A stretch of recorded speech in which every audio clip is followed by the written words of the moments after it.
Hey, that's Tim. We're recording for the DVD today, so sweet if you came by the studio, get some good footage. Better come looking good though. Alright, see ya.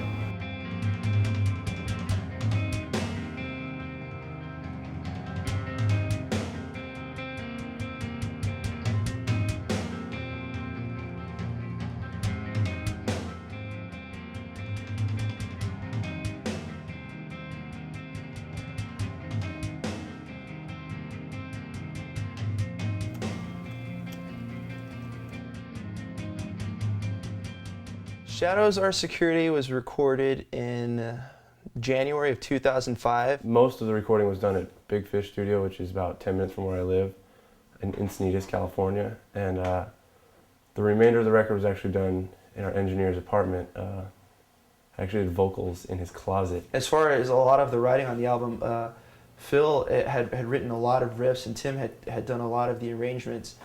Tim Lambesis takes a whole lot of pride in the things that he does, whether it's anything from, writing a song to our stage presence, our stage setup. Well, the good news is at least we figured out what we're going to do for the key changes, right? For the most part.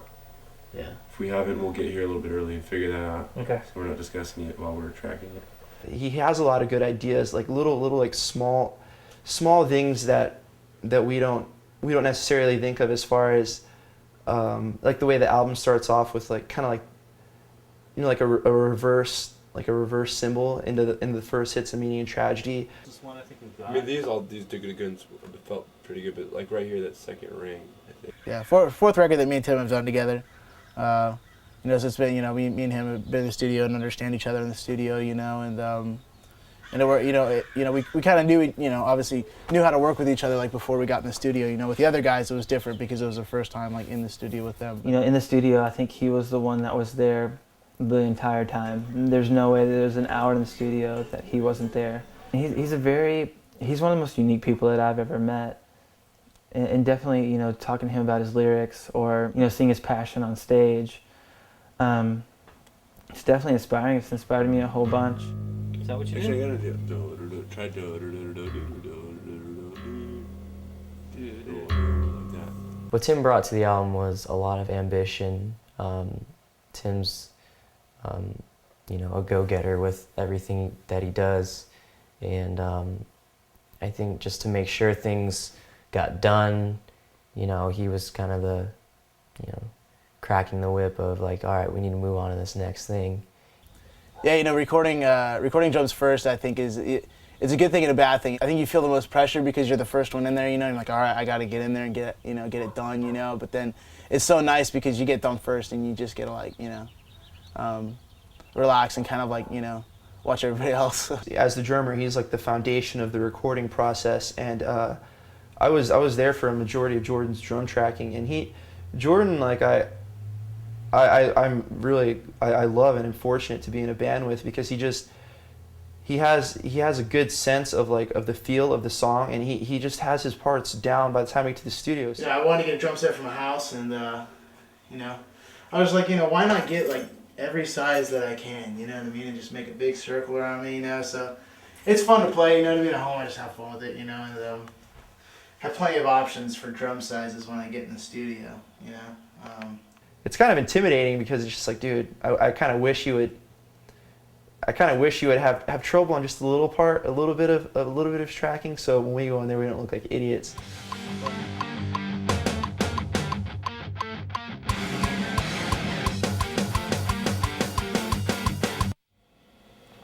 I say just do a couple options there, and then once we get the fill built and see how it sounds with it, because it sounds weird anyways with just the kick going, you know what I mean? Yeah, I mean the fills. So once the fill's built, like it'll probably like sound like a little bit different. Yeah, because the fills it's like.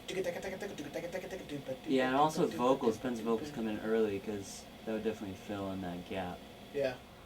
I mean, I just wanted the drums on this record to be a lot more driving and a lot more mechanical than the last one. The first class, I mean, the drums were somewhat mechanical, but I wanted to do like even more so on Shadows Are Security. He's a very tight drummer, solid drummer, and I think that's one reason why this band is where it's at, because of a very energetic drumming style that Jordan brings. I'll play like this set, which is basically like, right here. This is like one drum set, and I play. This is the one I play most of the time, and then I turn around and do this one. It's kind of like a small little kit. Kind of move around a little bit faster on it. Yeah, that's about it. And that's my collection of snare drums. These are all my babies. He didn't play along to the guitar in the studio. Jordan just everything off memory. All it was my drum set and my headphones and the annoying click track that I had to play along to.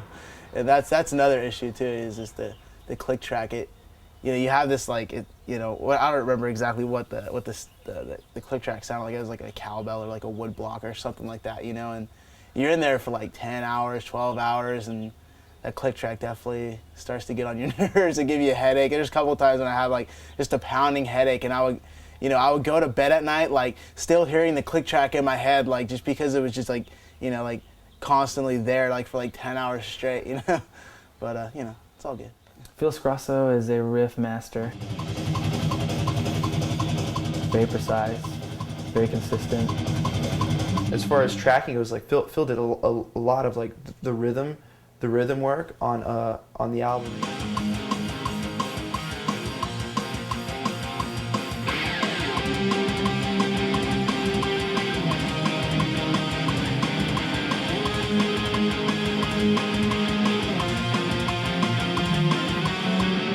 Phil was just really dedicated the whole recording process. While it might have taken a little longer to track guitars than we originally anticipated, it was because he was such a perfectionist and really put so much effort into the recording. Just the button that bothers you? It's that bang. That's all that bothers you? Yeah. It Okay. doesn't sound smooth. Really? I kind of like it. What if we did like every other one? I think what it is I'm bending it. Yeah. Yeah. It was cool to have like like another person like in the mix, you know what I mean, as far as like riff writing and stuff like that. I think that he has a certain touch that every riff he plays morphs into this melodic onslaught of notes.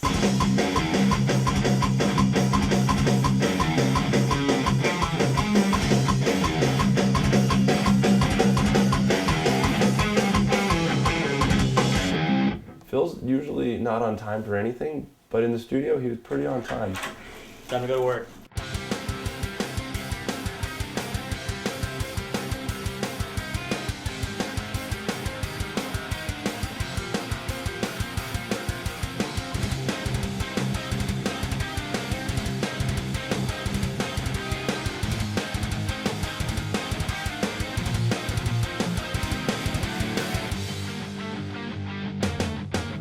I'll just sit like this, GQ elegant.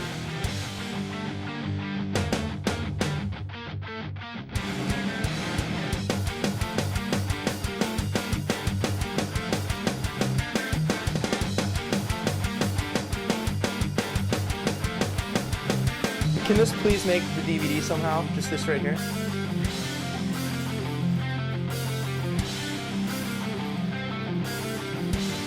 You getting this?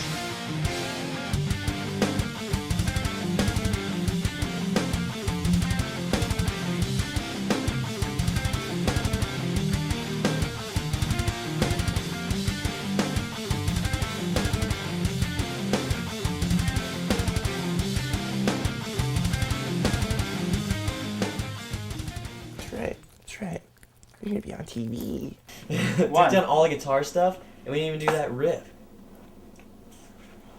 This is not good. You blew it. I didn't blow it. Hang on. I'll be right back. We're going to my house. Okay. Oh shoot, we didn't record that riff.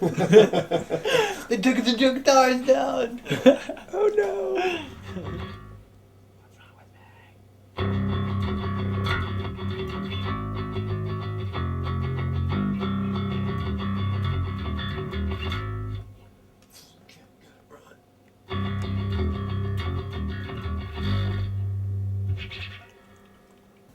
Recording this album was fairly stressful, I think.